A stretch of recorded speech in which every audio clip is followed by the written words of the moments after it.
형제를 돌아보라는 율법의 정신, 이웃사랑을 거절하고 모압으로 이주했던 엘리멜렉의 가정은 10여 년이 못 되어서 패가 망신합니다. 나오미가 다시 고향으로 돌아오게 되는데 그때 며느리였던 롯이 동행을 하죠.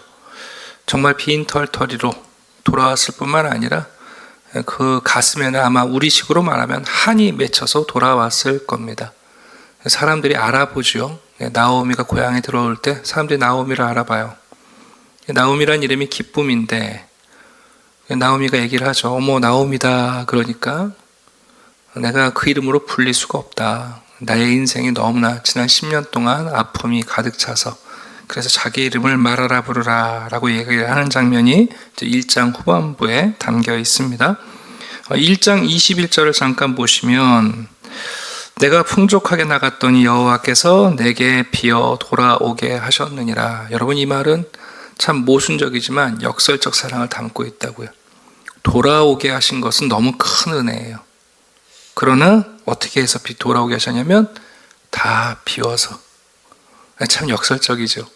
우리는 다 채워서 돌아오게 하시길 바라요. 금이환양. 근데 그게 아니라 다 비워내게 하시고 돌아오게 하셨습니다. 나오미의 손에는 아무것도 없습니다. 근데 놀라운 사실은 돌아온 예루살렘 베들레헴에 하나님께서 풍성한 추수를 허락하세요. 마침 그때가 보리 추수가 시작되던 때다 하고는 룻기서의 저자는 우리에게 나오미는 빈손인데 그가 돌아온 하나님의 약속의 땅에 가득 찬 추수의 때라는 사실을 대조해서 보여줍니다. 자, 오늘 우리가 읽은 2절을 보게 되면 내용이 드릴 말씀 많습니다만 요약적으로 좀 소개를 해드리려고 해요. 두 여인이 돌아와서 먹고 살 일이 막막해요. 그런데 유대 문화 가운데 가난한 자 그리고 여인들과 고아들을 위한 이삭줍기라는 율법이 있죠. 추수할 때 내 모퉁이 그리고 추수한 이후에 밭에 떨어져 있는 곡식을 주워가는 일은 하나님께서 허락하신 일이에요. 그래서 여러분 룻이 시어머니를 위해서 제가 지금 할 수 있는 게 뭐가 있겠어요 하고는 이삭줍기 하러 나가는 거예요. 자, 그런데 핵심은 3절에 있습니다. 룻이 가서 베는 자를 따라 밭에서 이삭을 줍는데 어떻게 해요? 우연히 어디로 가게 됐냐면 보아스라는 사람의 밭에 가서 이삭을 줍게 된 거죠. 여러분 우연이라는 단어는 세상에서는 재수가 있냐 재수가 없냐로 해석이 되지만 하나님께서는 우리가 우연이라고 느끼는 것을 하나님의 섭리로 다스리십니다. 우리는 나중에 알게 되죠. 그 우연적 사건이 하나님의 계획과 섭리라는 사실을 알게 되는데 그러기 전에는 우리는 대부분 우연이라고 생각을 해요. 참 신기한 건 하나님이 그 우연을 통해서 일하시는 것을 우리가 보게 됩니다. 우리의 인생을 잠깐 돌아보면 그렇잖아요. 내가 지금 이 직업을 갖게 된 게 우연히 누구를 만났거나 누구의 말을 우연히 들었거나 또 우리가 알고 지내는 우정을 맺는 사람들도 보면 내가 그 사람이랑 우정을 맺으려고 기를 써서 우정이 맺어진 게 아니라 우연이에요. 그냥 내가 그 학교를 가게 된 거고 그 친구도 우연히 그 학교를 오게 된 거고 그래서 만나서 10년지기 20년지기가 되는 거죠. 그러나 여러분 생각해 보면 그 우연이라는 것이 우리가 노력하고 분투하고 경쟁해서 얻은 것보다 우리에게 더 많은 기회를 준다는 것을 알게 됩니다. 여러분 우연이라는 말 불신앙의 말이 아니에요. 우리는 하나님의 섭리를 우연적으로 깨달아요. 이 얘기는 뭐냐면 거꾸로 말하면 오늘 내가 마주하는 모든 우연적 사건에 하나님의 섭리가 개입되어 있다는 사실을 믿음으로 바라보는 건 귀한 일이에요. 아브라함 보십시오 여러분. 부지 중에 그 말은 우연이라는 말이잖아요. 지나가던 나그네들을 영접했는데 그분들이 천사 아닙니까? 정말 우연이죠. 하나님의 섭리가 우리에게 우연으로 찾아올 때 그러면 그냥 다 끝나는 건가? 하나님의 섭리가 우리에게 어떤 기회를 주셨을 때 그냥 여러분 기회가 지나가면, 나를 스쳐 지나가면 다 되는 건가? 그건 아닙니다, 여러분. 하나님께서 우리에게 섭리하실 때 어떤 이들은 성실함으로 깨어서 그 하나님의 우연을 기회로 바꾸는 사람이 있고, 잠들어 있고 게을르고 미련한 사람들, 고집스러운 사람들은 하나님의 섭리적 선물을 게으름으로 나태하게 무너뜨리고 무의미한 시간으로 바꿔내는 거예요. 잠언서 마지막에 보면 지혜로운 사람의 특징이 뭐냐 하면 보고 생각하고 행한다는 거예요.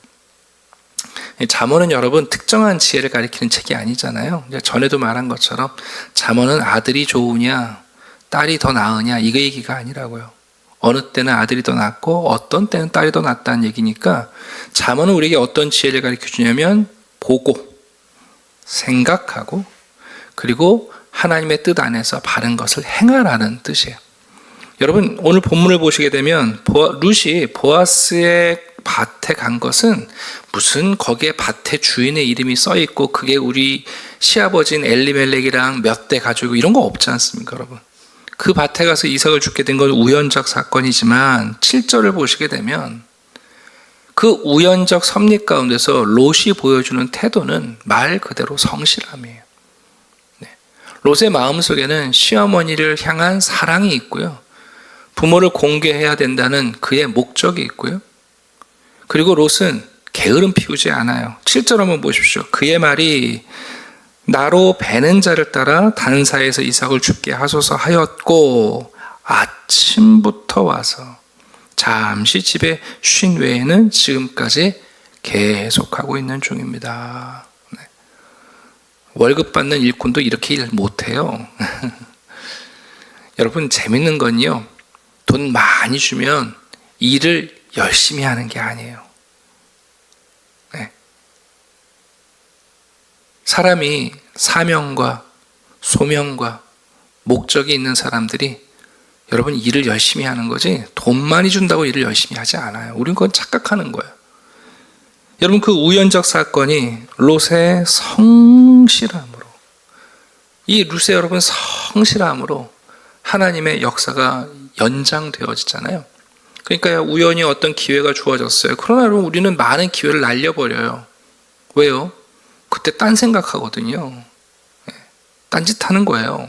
자기 편한 길을 찾고 자기가 좋아하는 길을 찾죠. 아닙니다. 우연히 보아스의 밭에 하나님께서 그 룻의 발걸음을 옮기셨고 룻은 우연히 하나님의 섭리 가운데 당도한 밭에서 아침부터 저녁까지 성실하게 일하고 있습니다. 네. 자, 그때 하나님께서 또 찾아오시는 하나님의 응답이 있습니다. 섭리를 우리가 신실하게 마주할 때 그때부터 하나님의 놀라운 긍휼이 시작됩니다. 보아스가 여러분 그 여인에 대한 소문을 이미 들었어요. 베들레헴이 큰 동네도 아니고 소문 진즉 났죠. 모압에 이주민이 들어왔다는데 우리식으로 말하면 여러분 외국인 노동자나 또 외국인 며느리 맞으면 아이고 소문 금방 나요. 제가 예전에 목동에 있는 교회 사역할 때도 우리 권사님 한 분이 아들 둘이 장가를 때에 맞춰 못 가니까 베트남 며느리 얻었거든요. 그냥 한 주면 소문 끝났죠. 생각해 보세요. 네. 근데 그 며느리가 너무 잘하니까 둘째 아들도 베트남 며느리를 맞으셨어요. 자부들이 외로울까봐 권사님이. 아무튼 여러분 소문 금방 났죠, 여러분. 근데 궁금하잖아요. 이국적이고 낯선 이방인인 건 알지만 그 낯선 이방인이 강도일지, 아니면 좋은 사람이 나쁜 사람일지 우리가 어떻게 알아요? 그런데 룻이 이런 성실하게 일하는 것을 보고 그때 보아스가 그 룻에게 대한 긍휼을 베풀어요. 동정과 긍휼의 가장 큰 차이가 뭔지 아십니까? 동정은 단회적이라는 거예요. 여러분 동정은 길게 가지 않아요. 우리가 어떤 분이 와서 구걸을 하면 아이고 불쌍하다 하고 한 끼 식사 쥐어주지만 그분을 여러분 우리가 평생 기억하며 살지 않습니다. 그게 동정입니다. 동정은 단말마적이고 단회적이에요. 그러나 하나님의 긍휼이라고 말할 때 그 긍휼은요 지속적이에요. 네. 아직도 나에게 줄 것이 있을 때 그 베풀매 대상이 고정되는 거예요. 오늘 8절부터 16절까지 내용을 보시게 되면요, 보아스가 룻을 위해서 한 가지를 하는 게 아니에요. 계속해서 호의를 베풀어요. 8절 보시게 되면 제일 먼저 이 룻을 여러분 내 딸아 그렇게 부릅니다. 오해하시면 안 되는 게 보아스와 룻의 나이 차이는 아버지와 딸보다 커요. 사람들은 무슨 보아스와 룻의 이야기를 연애 이야기로 듣는데 그런 게 아니에요, 여러분. 뒤에 보면 오죽하면 보아스가 얘기하잖아요. 네가 젊은 남자를 찾지 않고 왜 어떻게 나를 선택할 수 있냐는 얘기를 해요. 네. 아버지와 딸뻘이에요. 그러니까 무슨 보아스가 여러분 흑심이 있어서 도와주는 게 아니에요. 정말 그 룻을 볼 때 보아스의 마음속에는 이미 정말 딸과 같은, 그러니까 이방인이 아니라 내가 보호해야 할 사람으로 이해하고 있는 거예요. 보아스의 어머니가 누군 줄 아시죠? 네, 여리고성에서 하나님의 백성을 편입됐던 이방인 가나안 여인 라합이에요. 그러니까 보아스의 마음에는 이방 여인에 대한 더 큰 마음이 있는 거예요. 그 긍휼의 마음을 가진 사람이에요. 자기가 하나님의 은혜의 날개 안에 들어와 있다는, 하나님의 은혜를 입은 사람이고, 그 보아스가 룻을 볼 때 자기 어머니가 생각나지 않았겠어요. 그 룻에 대하여 깨끗한 마음을 가지고 뭐라고 불러주냐면 내 딸아 하고 불러줘요. 네. 아줌마 이런 게 아니라, 여러분 호칭이 얼마나 중요해요. 내 딸아라고 부른다는 얘기는 뭐냐 하면 보호자가 되겠다는 거잖아요. 너랑 나랑은 잠시 지나가는 관계 이런 게 아니라고요. 그리고는 뭐라고 부르냐면 이렇게 얘기하죠. 추수기간 동안에 다른 사람 밭에 가지 않아도 된다. 내 밭을 떠나지 말고 여기서 내 일꾼들하고 같이 이삭 죽기를 계속하라 하고 기회를 열어줘요. 여러분, 요즘 우리 젊은이들이 무슨 좋은 자리를 차지하겠다는 게 아니라 그 기회 한번 얻어보려고 얼마나 힘든지 몰라요.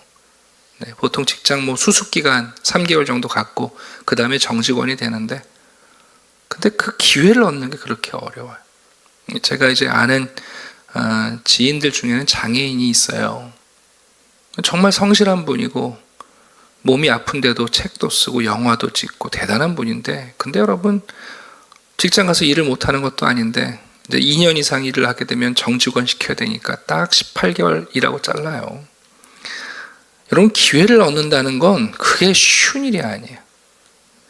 보아스는 룻에게 제일 먼저 기회를 줍니다.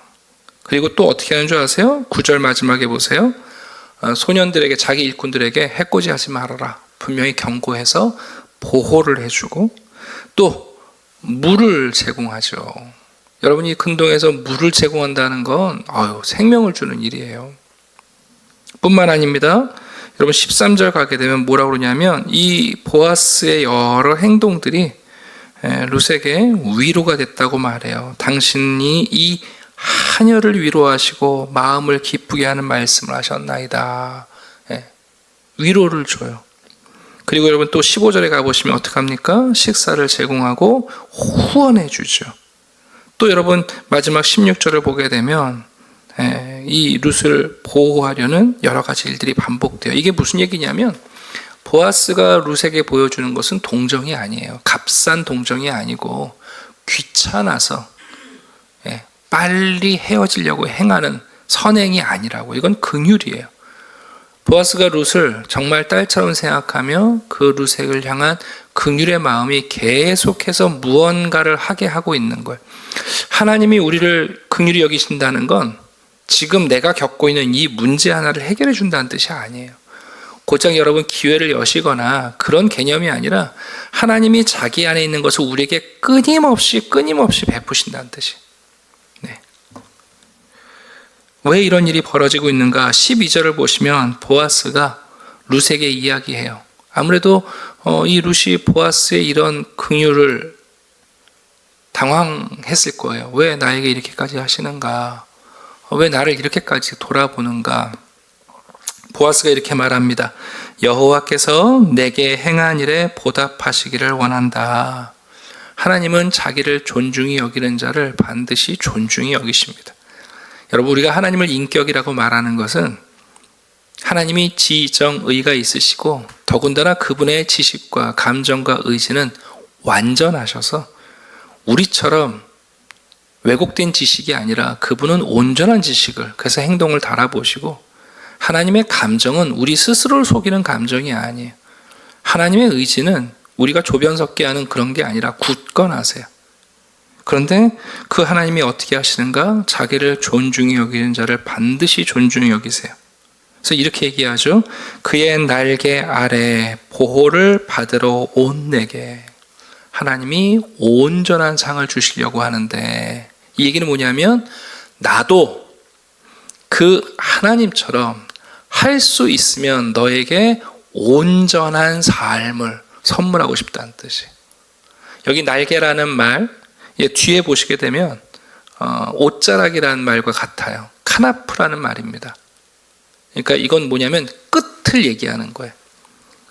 새로 말하면 새의 끝이니까 날개가 되고, 천으로 말하면 내 귀퉁이가 돼요. 옷자락. 이 얘기를 여러분 룻이 잘 들었던 거예요. 네가 하나님의 카나프, 하나님의 날개 아래 품으러 왔다.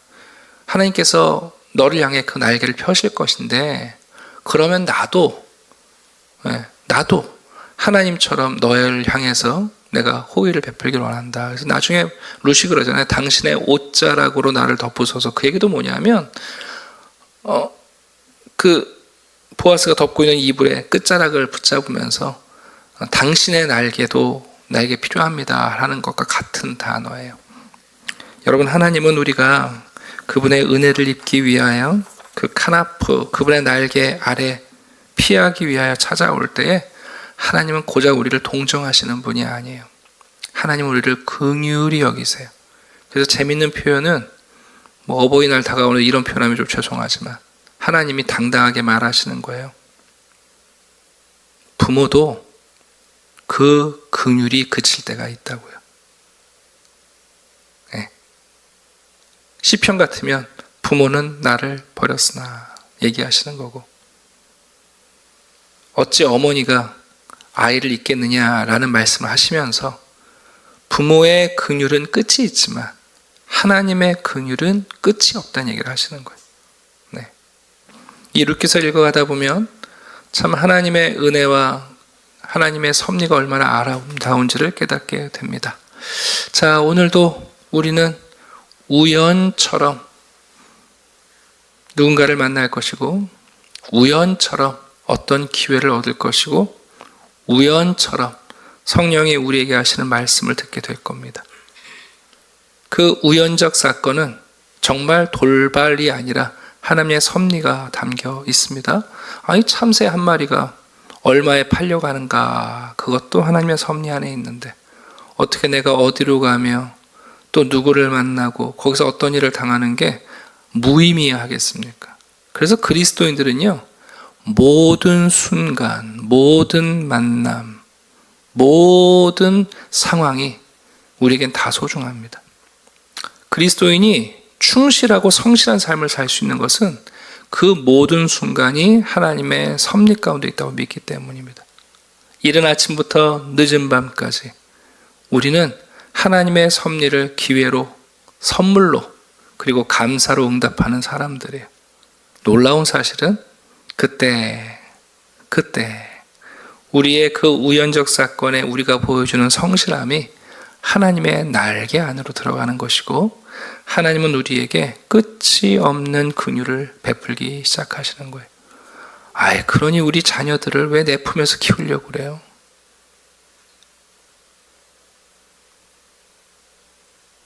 아니, 자녀들을 왜 내 품에서 키우려고 그러십니까? 고작 내 이불, 귀퉁이 덮어주면 그게 행복입니까? 하나님의 날개가 얼마나 거대한데.